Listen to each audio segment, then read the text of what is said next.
여러분들은 추리 소설 좋아하십니까? 추리 만화? 추리 영화? 뭐 이런 것들 이렇게 어, 계속 대중적인 인기들을 가지고 있는 어떤 그 장르 중에 하나지 않을까. 그래서 어렸을 때 셜록 홈즈나 그다음에 궤도 루팡 뭐 이런 것들 보면서 되게 신나하고 정말 이런 일들이 있을지 않을까? 막 그런 생각들을 하면서 그런 소설들을 많이 봤었던 것 같은데, 주로 그런 그 추리 소설이나 탐정들이 나오는 어떤 영화나 소설을 보면 살인 사건이 일어나고 꼭 그 미궁에 빠지잖아요. 범인을 알 수 없고.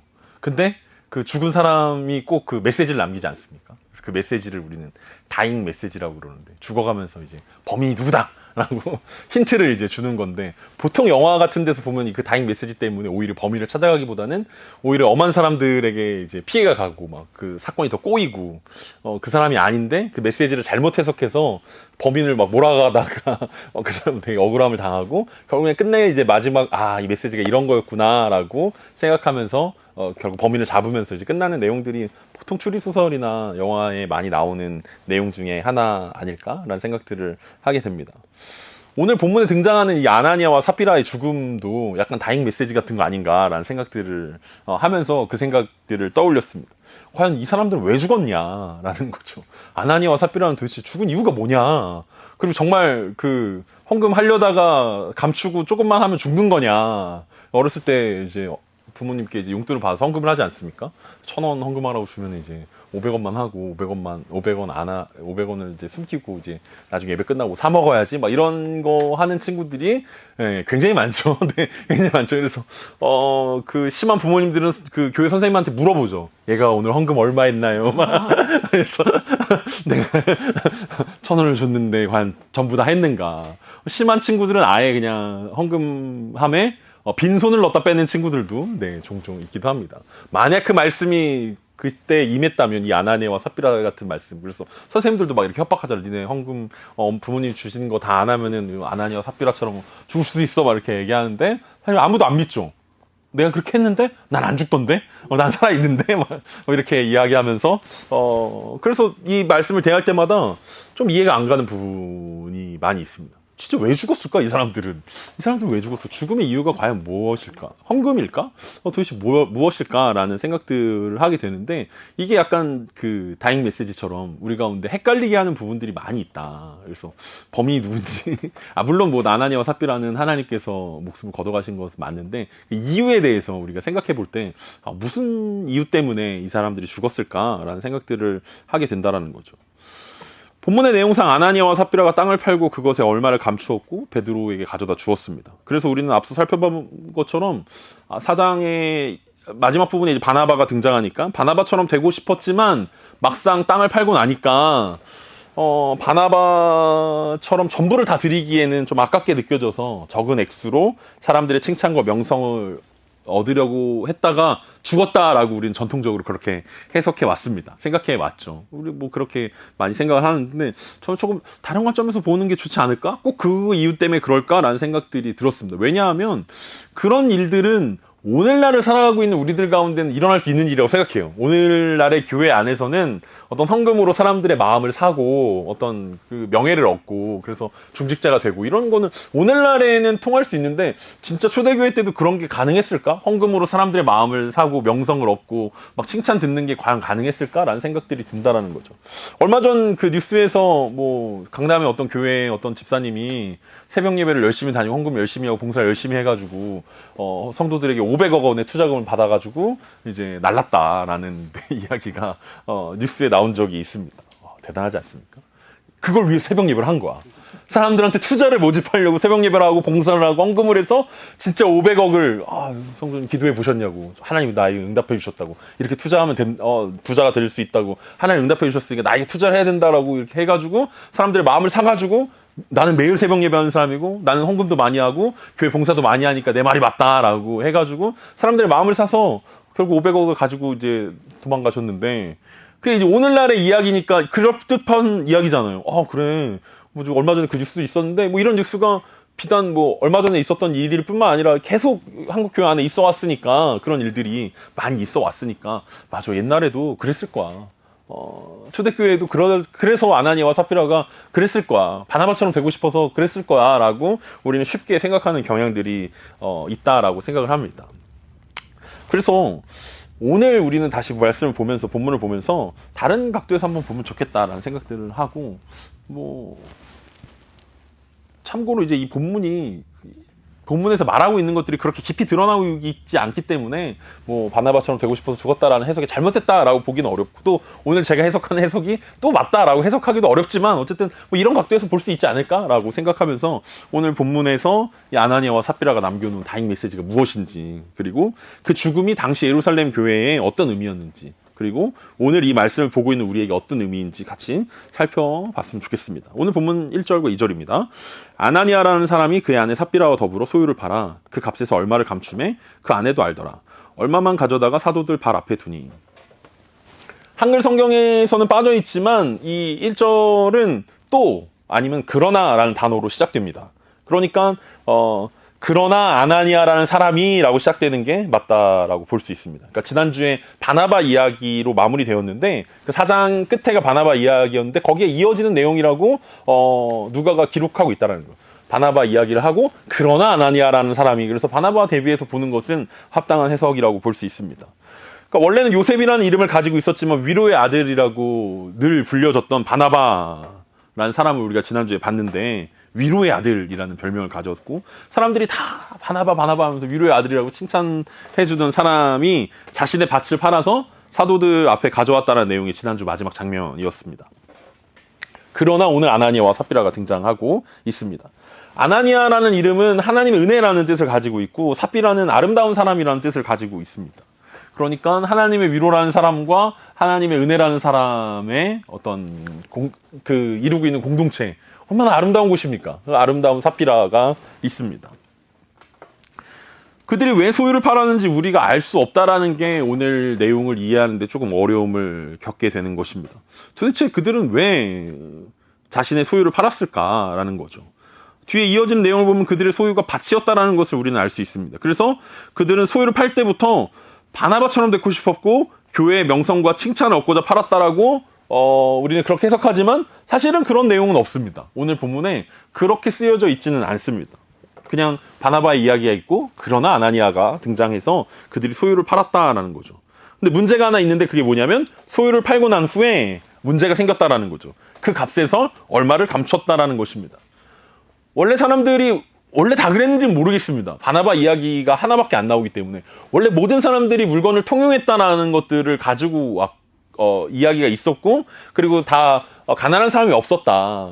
모두 다 필요를 채워줬다라는 이야기가 있었지, 모든 사람들이 다 밭을 팔았고 모든 사람들이 다 그 값을 사도들에게 가져왔다라는 내용은 사실은 기록되어 있지 않다라는 거죠.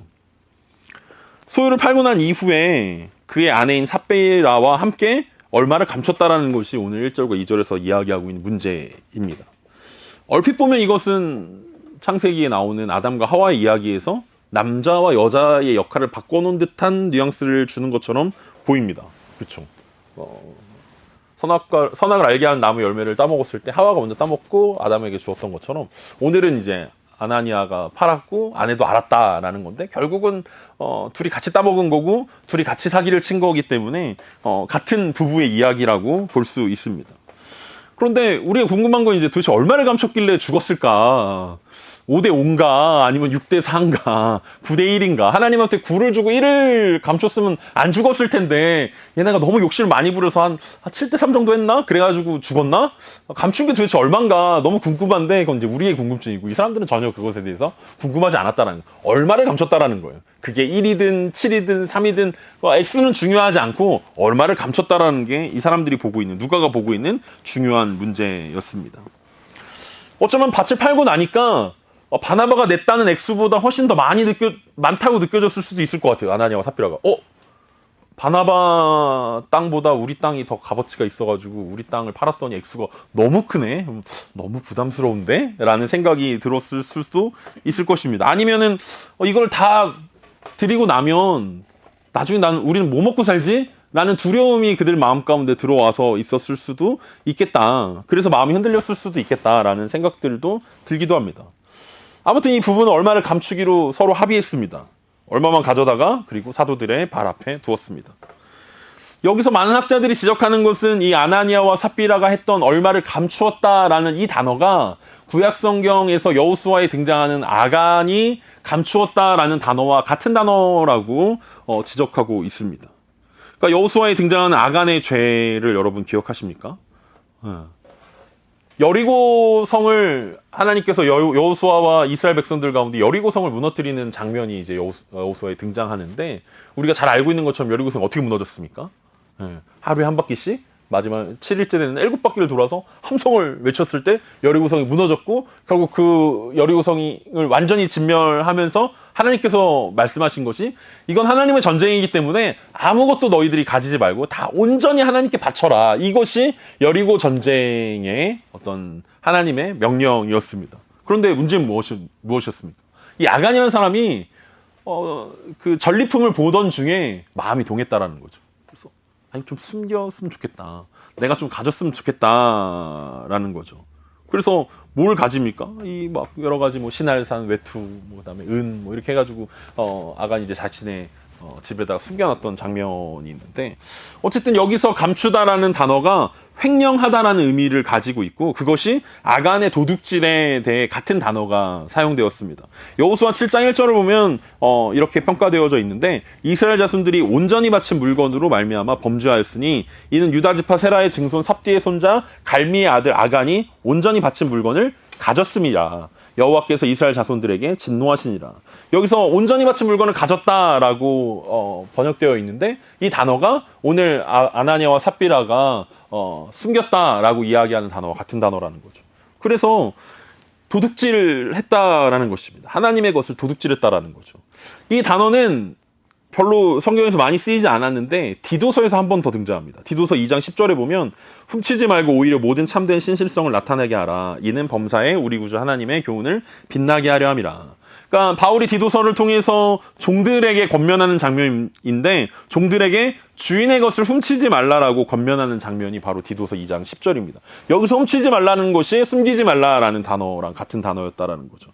그렇다면 일단 아나니아와 삽비라는 우리가 정서적으로 이해할 수는 없지만 성경에서 말하는 건 아간과 동급이고, 주인의 것을 훔친 사람이라고 우리는 이해할 수 있을 것입니다.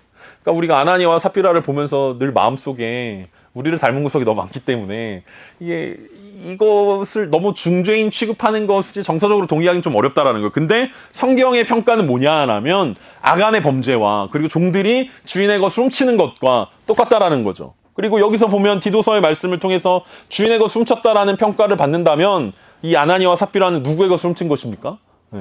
그들의 주인인 하나님의 것을 훔친 것이기 때문에 중죄인 취급을 받는구나라고 우리는 생각해 볼 수 있다라는 거죠. 그런데 아간의 이야기에서는 그 놀라운 지도자 여호수아가 그 사실을 알아채지 못합니다. 그리고 아이성 전투에 나갔다가 조그마한 아이성 전투에서 큰 여리고성은 쉽게 이겼는데, 조그마한 아이성 전투에서 대패를 하고 하나님께 기도해서 그 대답을 듣게 되죠. 아간이 훔쳤다라는 걸 듣게 되는데, 오늘 베드로는 여호수아를 뛰어넘는 놀라운 능력을 보여줍니다. 베드로는 아나니아와 삽비라가 하나님의 것을 훔쳤다라는 사실들을 바로 알아봤다라는 것입니다. 그게 이제 3절과 4절입니다. 베드로가 이르되 아나니아야, 어찌하여 사탄이 내 마음에 가득하여 내가 성령을 속이고 땅값 얼마를 감추었느냐. 땅이 그대로 있을 때에는 내 땅이 아니면 판 후에도 내 마음대로 할 수가 없더니 어찌하여 이 일을 내 마음에 두었느냐. 사람에게 거짓말한 것이 아니요 하나님께로다. 4장에서 베드로와 요한이 미문에 앉은 안진뱅이를 고치고, 그 다음에 설교하고 5,000명이 회심하고, 그 다음에 공회에 잡혀갔다가 돌아와서 예루살렘 공동체에 함께 기도했을 때 땅이 진동하는 사건이 있지 않았습니까? 그때 뭐라고 이야기하냐면, 거기 모인 모든 사람들이 성령이 충만했다라고 이야기합니다. 그런데 오늘 베드로가 뭐라고 이야기하냐면, 사탄이 내 마음에 가득하다라고 이야기하죠. 그러니까 바로 직전 4장까지는 성령이 충만했던 성도들이었는데, 아마 아나니아와 삽비라도 그 중에 있었을 거라고 우리는 생각할 수 있습니다. 그러니까 바로 직전까지 성령이 충만했는데, 오늘 베드로의 평가는 뭐냐면, 네가 사탄이 충만하다, 네 마음 가운데 사탄으로 가득하다라고 이야기하면서 그게 성령을 속인 것이다라고 말씀하고 있다라는 거죠. 베드로는 아나니아를 향해서 사탄이 내 마음에 가득하다라고 지적하는데, 이것을 통해서 우리는 성령 충만이 한 번 받으면 끝나는 것이 아니구나라는 것들을 우리는 쉽게 알아차릴 수 있습니다. 그러니까 어제 성령 충만했다고 해서 오늘 또 성령 충만하다라는 보장은 전혀 없다라는 거예요. 작년에 성령 충만했는데 올해까지 성령 충만하다, 그렇지 않다라는 거예요. 그냥 그것은 순간순간 우리가 성령님을 의지하고 하나님과 함께할 때 나타나는 거지, 한 번 나 성령 충만했으니까 난 오늘도 성령 충만해, 어떤 레벨이 올라갔어, 그러니까 난 계속 이 레벨을 유지하는 거야 라고 이야기하지 않는다는 거죠. 지속적이고 계속해서 성령의 은혜 가운데 있어야만 성령 충만할 수 있다라는 거예요. 그래서 베드로가 아나니아에게 네가 성령을 속이고 땅값 얼마를 감췄다라고 책망하고 있는 것입니다. 그러니까 아나니아가 한 일이 단순히 횡령한 것이 아니라 성령을 속인 일이라고 베드로가 지적하고 있다는 것입니다. 그러면서 베드로가 지적하면서 원래 그거 네 땅 아니냐라고 이야기하죠. 판후에도 네 거 아니냐라고 베드로가 인정합니다. 그렇다면 베드로의 이야기를 우리가 힌트 삼아서 생각해 본다면, 이때 당시에 초대교회 당시에 모든 사람들이 땅을 팔 필요는 없었다라는 것들을 의미하기도 합니다. 그리고 아나니아의 케이스에 우리가 대입을 해보자면 아나니아는 전부를 드리지 않았어도 된다라고 이해할 수 있을 것입니다. 그러니까 자기 것을 조금 남겨놓을 수도 있었을 것이고, 자기 것이다라고 이야기하고 이거 남은 것입니다라고 베드로에게 가져왔어도 된다라는 것을 이해하기도 합니다. 그러니까 왜 그렇게 하지 않고 굳이 숨겨놓고 이게 전부입니다라고 이야기한 이유가 뭘까? 왜 그렇게 성령을 속이려고 했을까? 이게 이제 우리의 궁금증이라는 거죠. 그러면서 베드로는 계속해서 아나니아에게 하나님께 범죄한 것이고 구체적으로 하나님께 거짓말한 것이다라고 지적하고 있습니다. 이게 왜 하나님한테 거짓말한 거고 이게 왜 하나님께 범죄한 것일까라는 문제 가운데 우리가 있다라는 거죠. 앞서 우리가 아간의 이야기에 이 이야기를 대입해 본다면 우리는 다른 관점으로 이 문제를 접근해 볼 수 있을 것 같습니다. 아간의 범죄가 뭐였냐면 여호수아서 7장 21절에 내가 노력한 물건 중에 시날산의 아름다운 외투 한 벌과 은 200세겔과 그 무게가 50세겔 되는 금덩이 하나를 보고 탐내어 가졌나이다. 보소서 이제 그 물건들을 내 장막 가운데 땅속에 감추었는데 은은 그 밑에 있나이다 하더라. 그러니까 아간이 그 전리품들을 보고 여리고성이 무너졌을 때 많은 것들을 봤는데 그 중에 뭐 중요한 것들 몇 개를 가져갔다라는 거예요. 그거 하나는 시날산의 아름다운 외투고 은 200세겔이고 50세겔 되는 금덩이 하나. 이제 이거 세 가지를 가져갔다라고 자신이 고백합니다. 그 고백으로 미루어 봤을 때 아마 이것이 문제가 된 이유는 하나님께서 이스라엘 백성들 가운데 여리고성을 점령할 때 아무것도 가지지 말고 온전히 하나님께 바치라고 말씀하셨는데 그 세 가지를 빼먹었다라는 거죠. 그러니까 우리가 생각할 때 여리고성이 무너졌을 때 얼마나 많은 전리품들이 있었겠어. 이거보다 얼마나 좋은 것들이 얼마나 많이 있었겠냐라는 거죠. 근데 그 중에서 아간이 훔칠 수 있었던 것은 이 세 가지였다라는 거죠. 그리고 이 세 가지를 얼마나 소중하게 생각했는지 자신의 집 바닥에 숨겨놨다라고, 땅속에 감췄다라고, 그리고 심지어 은은 더 밑에 두었다라고 고백하는 장면을 봅니다. 하나님께서 여리고성을 정복할 때 아무것도 가지지 말고 온전히 하나님께 바치라고 말씀하신 것이 한 번만 말씀하신 것이 아니라 아주 여러 번 말씀하셨다라는 것을 우리는 볼 수 있습니다. 아간의 범죄는 이스라엘 공동체의 거룩함과 순종함을 깨트리는 것이다라고 말씀하셨고, 하나님께서 범인을 이제 제비뽑기 형식으로 찾아내지 않습니까? 지파를 선택하고 가문을 선택하고 아버지를 선택하고, 그러니까 그의 거짓말이, 이 아간이라는 사람의 거짓말 부인이 계속해서 이어지고 있는 것입니다.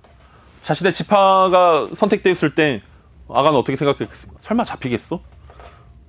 자신의 아버지가 선택될 때 설마 내 차례까지 오겠어? 설마 알아내겠어? 뭐 이런 생각들이, 설마 나까지 오겠어? 뭐 이런 생각들이 있었다라는 거죠. 그렇다면 아마 아나니아와 삽비라도 마찬가지라고 이해할 수 있을 것입니다. 그들이 단순히 바나바처럼 되고 싶어서 밭을 팔지 않았던 것으로 이해하는 게 더 좋을 것 같다라는 거죠. 왜냐하면 아나니아와 삽비라는 예루살렘 공동체에 물론 기록되어져 있는 건 없지만 그래도 리더십에 위치해 있지 않을까라는 생각들을 할 수 있습니다. 바로 가서 베드로를 볼 수 있고, 예배 시간 중간에 들어갈 수도 있고, 그리고 자신의 밭을 팔아야겠다라는 생각들은 그냥 처음 교회에 나온 사람들이 할 수 있는 수준의 것들이 아니지 않습니까? 아마 바나바와 동급의 사람은 아니었을까. 바나바처럼 예루살렘 교회 공동체에서 꽤 인플루언서의 역할을 하는 어떤 리더십 있는 그 정도 위치에 있는 사람이 아니었을까라는 생각들을 할 수 있다라는 거죠. 그렇다면 그런 사람들이 굳이 뭐 바나바처럼 되려고 어떤 질투하고 뭐 노력하고 이렇게 생각하기보다는 아마 그들의 마음 가운데 밭을 팔아야겠다라는 마음을 주신 분이 성령님 아니겠냐라고 우리는 생각해 볼 수 있다라는 거죠. 그러면 이제 성령님께 왜 거짓말을 했는지를 우리가 이해할 수 있게 된다라는 것입니다. 그러니까 단순히 뭔가 높은 자리에 올라가려고 교회에서 인정받으려고 이 일을 했다기보다는 하나님께서 아나니아와 삽비라 마음 가운데 그 밭을 팔아서 하나님과 그 교회 공동체를 위해서 드리라는 마음들을 주셨고 그 인도하심에 따라 밭을 팔게 되었는데, 그리고 아나니아와 삽비라는 거기까지 순종했는데 그 이후에 일어난 상황들이지 않겠냐라는 것으로 생각해 볼 수 있다는 것입니다. 성령의 인도하심이 그들의 밭을 팔게 하였고 전부를 드리는 것으로 하나님께서 그들의 마음 가운데 감동을 주셨을 것입니다. 마치 여호수아에 나오는 이 여리고성 아무것도 가지지 말고 전부를 하나님께 드려라 라고 말씀하셨는데 그 말씀에 순종하지 않았던 아간의 모습처럼 분명히 하나님의 말씀이 아나니아와 삽비라에게 임했고 아나니아와 삽비라가 온전히 순종하지 않았던 문제 때문에 결국은 베드로가 그 문제를 지적한 것으로 우리는 이해할 수 있을 것입니다. 문제가 어디에 있습니까? 성령 충만했을 때는 그것에 순종했다라는 거. 아나니아와 삽비라가 사장에서 같이 기도했고 그때 성령 충만했고 마음 가운데 막 가슴이 막 뜨거워지고 맞아 우리도 바나바처럼, 그리고 우리도 이 교회 공동체에 가난하고 어려운 사람들을 돕자, 이게 하나님께서 우리 가운데 주시는 사명 아니냐. 그리고 밭을 딱 팔았는데 팔고 난 다음에 어떻게 됐냐면 성령 충만이 사라졌다라는 거예요. 그리고 오히려 욕심이 생겼다라는 거죠. 그리고 사탄이 그들 마음 가운데 충만했다라는 것입니다. 성령 충만했을 때는 순종하는 것이 너무 당연했었는데 사탄으로 충만해지니까 이야기가 달라졌습니다. 그리고 이렇게 하면 하나님을 속일 수 있을 거라는 생각이 그들의 마음 가운데 들어온 것입니다. 아담과 하와의 이야기에서도 마찬가지 아닙니까? 그들이 성령 충만했을 때는, 하나님으로 충만했을 때는 선악을 알게 하는 나무의 열매를 먹겠다라는 생각을 하지 않았다는 거예요. 그게 필요하다는 생각을 하지 않았다는 거예요. 왜냐하면 동산에 수많은 나무들이 있었기 때문에 그 열매 하나씩, 하루에 하나씩만 먹어도 배부르고 만족하고 괜찮아 라고 생각했는데 그 마음 가운데 하나님으로 충만했던 것이 사라지니까 어떤 마음이 드는 것입니까? 저건 무슨 맛이지? 저거 먹으면 정말 하나님처럼 되는 거야? 옆에서 사단이 막 유혹하고 막 얘기하니까 정말 그럴듯하게 느껴지고, 이거 먹으면 정말 하나님처럼 될 수 있는 거야? 라는 욕심이 그 마음 가운데 들어오고 결국은, 그 열매를 따먹게 되었던 것처럼 아나니아와 삽비라도 성령 충만했을 때는 성령님의 음성에, 반응하고 그 음성을 듣고 그것에 순종하는 것이 어렵지 않았지만 성령 충만함이 깨어지면서 사탄으로 그 마음이 가득해지다 보니까 결국은 하나님을 속일 수 있을 거라는 생각이 들었다라는 것입니다. 아담과 하와의 이야기를 기억한다면 아나니아와 삽비라가 이런 일을 할 수 있었을까라는 생각들이 들지만, 아나니아와 삽비라의 이야기를 기억한다면 우리가 이렇게 살 수 있을까라고 대입해 본다면 그럴 수 있겠구나라는 생각들을 한다라는 거죠. 왜냐하면 아담과 하와도 처음 그 열매를 따먹은 다음에 하나님이 두려워서 어떻게 합니까? 나뭇잎으로 옷을 가리고 숨잖아요. 이렇게 하면 하나님이 나를 못 찾을 수 있을 거라 생각했어 라고 하면서 이제 숨어버리는데, 아나니아와 삽비라가 땅을 판 다음에 그것을 숨겨놓은 일도 마찬가지로 이해될 수 있을 것입니다. 그래서 그들은 용감하게 하나님을 상대로 사기를 친 것입니다. 그리고 그 결과는 굉장히 비참했습니다. 5절부터 8절입니다. 아나니아가 이 말을 듣고 엎드려져 혼이 떠나니 이 일을 듣는 사람이 다 크게 두려워하더라. 젊은 사람들이 일어나 시신을 싸서 메고 나가 장사하니라. 3시간쯤 지나 그의 아내가 그 일어난 일을 알지 못하고 들어오니 베드로가 이르되 그 땅 판 값이 이것뿐이냐. 내게 말하라 하니 이르되 예 이것뿐이라 하더라. 아나니아가 베드로의 지적을 듣고 엎드러져 혼이 떠났습니다. 이게 죽을 일인가? 라는 생각이 우리 마음 가운데 여전히 억울함으로 우리 가운데 있지만, 이게 이렇게 하면 죽는다라고 이야기했을 때 우리 가운데 또 다른 생각은 이게 사형에 해당하는 벌이라면 우리는 지금까지 살아있는 게 기적이다라는 생각이 들 것입니다. 이 사건을 보면서 사람들은 크게 두려워했고 교회는 그의 장례를 치러줬습니다. 그 다음에 3시간 동안 어디서 무엇을 했는지 우리가 알 수는 없지만 삽비라가 교회에 찾아왔습니다. 사람들은 이미 하나님의 역사가 그들 가운데 임했다라는 것들을 알고 두려움 가운데 아마 기도하고 있지 않았을까라는 생각이 듭니다.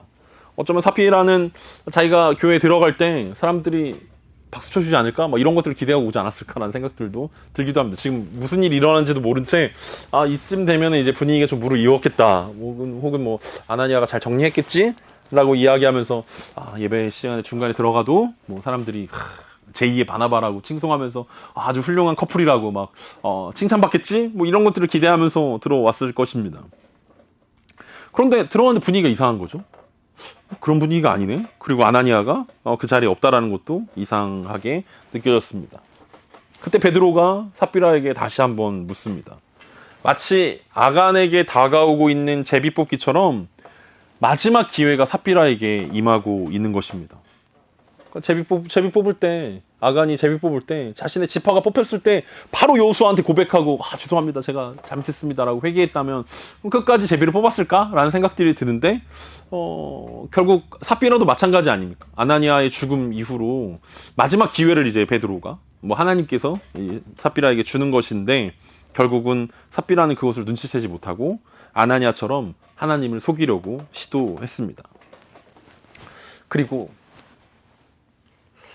이 비단 아나니아와의 삽비라의 이야기가 아니라는 사실들을 우리 가운데 느끼게 합니다. 우리의 삶에서도 충분히 있는 이야기 아닙니까? 우리가 오늘 예배 시간에 불렀던 하나님의 사랑을 사모하는 자라는 찬양을 우리가 열심히 좋아하고 우리가 열심히 불렀는데, 우리 거기 보면은 하나님은 언제나 우리의 기도를 들으시고 하나님은 언제나 우리를 지켜보신다. 얼마나 은혜로운 찬양입니까? 이게 은혜 받았을 때 우리에게 은혜가 되는 찬양이라는 거예요.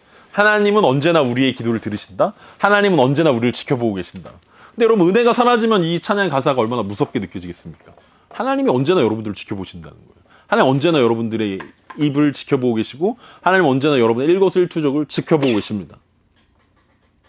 은혜 있을 때는 은혜로, 성령의 충만함 가운데 있을 땐 이게 은혜로운 가사인데, 성령이 떠나가면은 이 찬양의 가사는 굉장히 우리를 힘들게 하고 어렵게 하는 것입니다.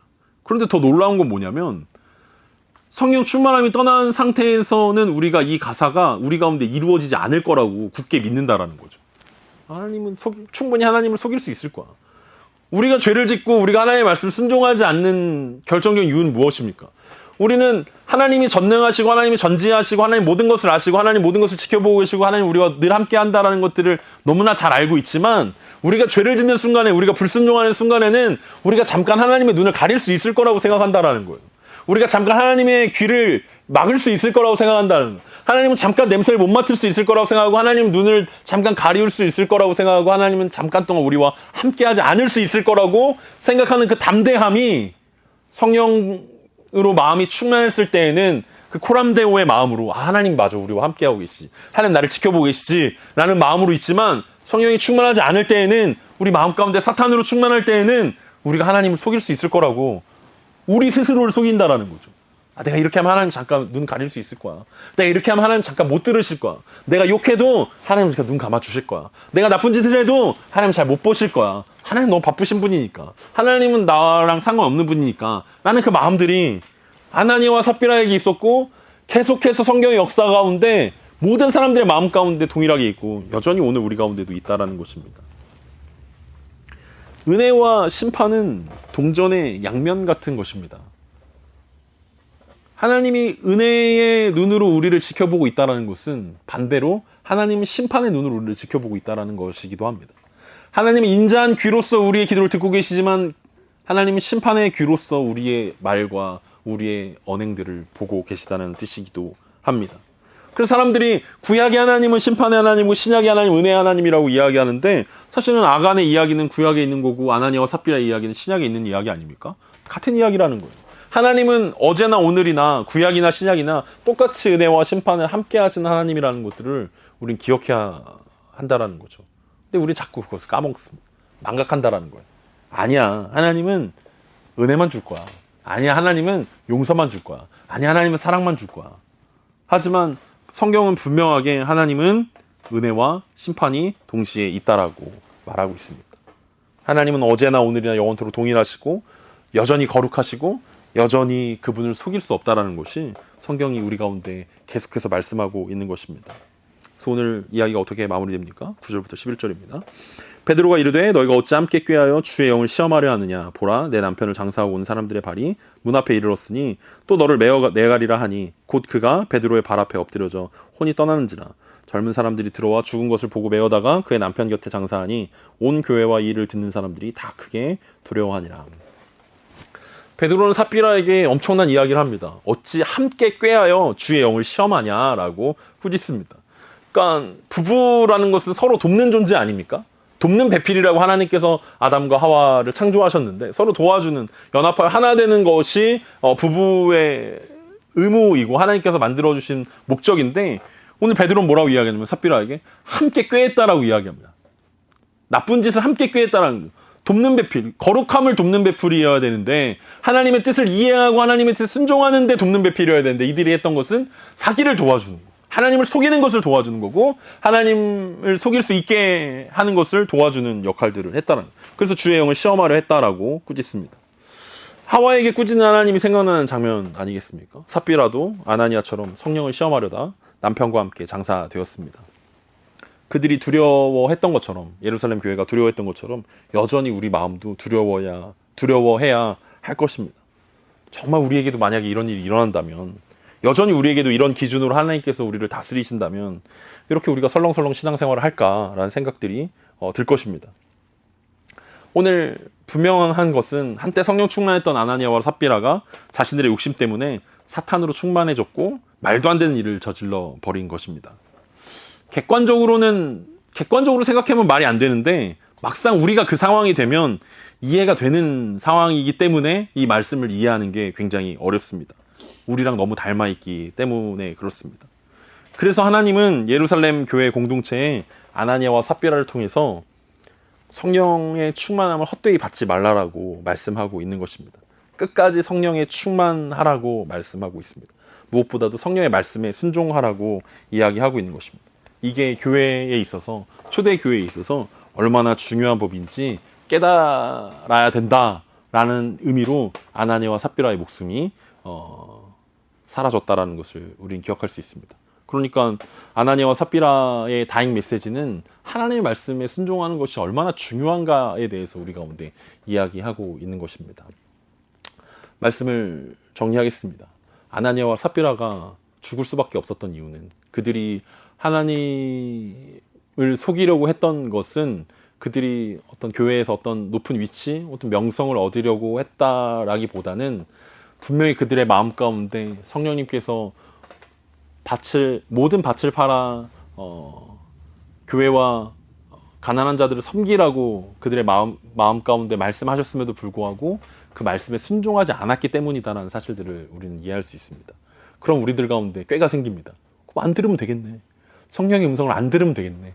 그럼 뭐 나에게는 이런 일들이 절대 일어나지 않겠네 라고 생각할 수 있을 것입니다. 왜냐하면 앞에서 얘기했던 것처럼 아나니아와 삽비라는 어느 정도 예루살렘 교회 리더십에 있는 어떤 영향력을 주는 위치에 있었고 그렇기 때문에 하나님께서 더 엄벌했을 거다라는 생각들을 하게 되는데 그럼 나는 계속 신앙의 어린아이로 살아야겠네. 그럼 난 책임이 없겠네 라고 생각하는데 그렇다면 여러분 어떤 일들이 생깁니까? 아나니아와 삽비라가 했던 것처럼 성령이 아니라 사탄이 충만해지면 우리는 하나님 앞에 서 있다는 사실들을 계속해서 망각하게 된다는 거예요. 우리가 신앙이 자라지 않는다는 것은 하나님의 말씀을 듣지 못하고 들어도 순종하지 못한다라는 지경에 이르는 것입니다. 그래서 교회에서 계속해서 믿음에 대해서 이야기하는데 그 믿음이 성경 말씀이 하나님의 말씀입니다. 나는 그것을 믿습니다. 그게 믿음이라고 이야기할 수 없다라는 거예요. 조선왕족실록이 조선의 왕들의 이야기인 거 믿습니다 라고 이야기하는 것과 마찬가지라는 거예요. 그게 조선 왕들의 이야기라고 우리가 믿는다고 해서 우리의 삶이 무엇이 달라지겠습니까?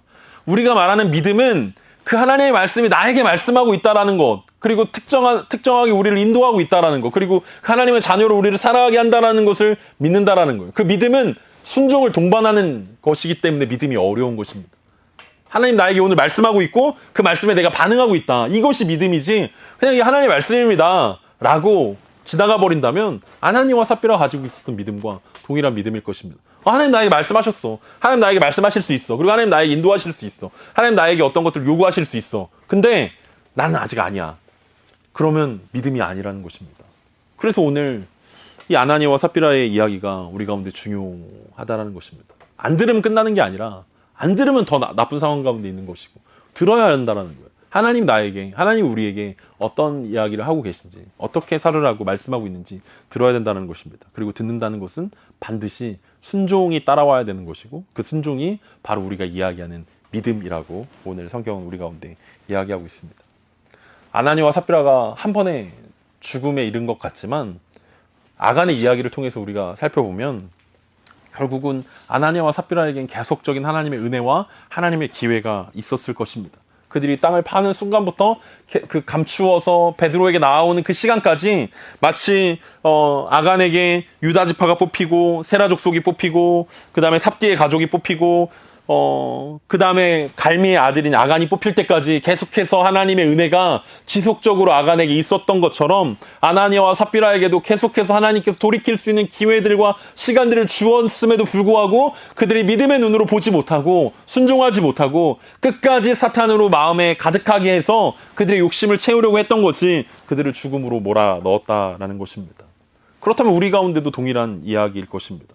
하나님이 계속해서 우리 보고 이렇게 살으라고 하나님께서 말씀하지는 않으실 것입니다. 계속해서 은혜를 주고 기회를 주고 있다라는 거예요. 아간의 몫을 죄어왔던 제비뽑기처럼 우리들 가운데도 순간순간마다 계속해서 하나님께서 코람데우에 하나님께서 내가 너를 지켜보고 있고 내가 너와 함께하고 있고 너희는 나를 속일 수 없고 하나님 앞에 서 있는 것처럼 살으라고 하나님을 두려워하고 하나님을 경외함으로 하루하루를 살아라고 하나님께서 계속해서 기회를 주고 있다는 거죠. 그리고 그 기회가 우리 몇십 년간 지속되고 있습니다. 앞으로 몇십 년을 더 지속할지는 우리는 아무도 장담할 수 없을 것입니다. 그리고 우리가 죽을 때 우리는 어떤 메시지를 남기게 될 것입니다. 아나니아와 삽비라 같은 부정적인 메시지가 될 것인가 아니면 바나바와 같은 긍정적인 메시지가 될 것인가는 우리의 선택에 달려 있을 것입니다. 그러니까 어떤 다잉 메시지를 남긴다라는 것은 우리가 어떤 삶을 살았느냐가 결국은 죽음의 메시지가 된다라는 거죠. 내가 죽을 때 뭘 남겨 급하게 내가 이렇게 살면 안 돼 라는 이것으로 끝나는 것이 아니라 내가 살아왔던 삶이 결국은 나의 죽음의 메시지가 될 것입니다. 그것이 우리의 메시지가 될 것입니다. 내가 하나님의 말씀을 듣고 하나님의 말씀에 순종했다라는 것이 우리의 마지막 메시지였으면 좋겠습니다. 하나님 오늘도 우리와 함께 하십니다. 하나님 오늘도 우리의 기도에 응답하십니다. 하나님은 언제나 사랑의 눈으로 우리를 지켜보고 계시고 하나님 언제나 인자한 귀로서 우리의 기도를 들으십니다. 하나님이 언제나 우리와 함께 하신다는 그 마음들을 가지고 우리가 하나님을 속이려 하는 말도 안 되고 어처구니 없는 일이지만 우리 삶 속에서 계속해서 일어나고 있는 그 악순환의 고리들을 깨어놓고 믿음으로 하나님의 말씀에 순종함으로 우리 마음에 성령으로 가득한 우리 모두가 되기를 간절히 소망합니다.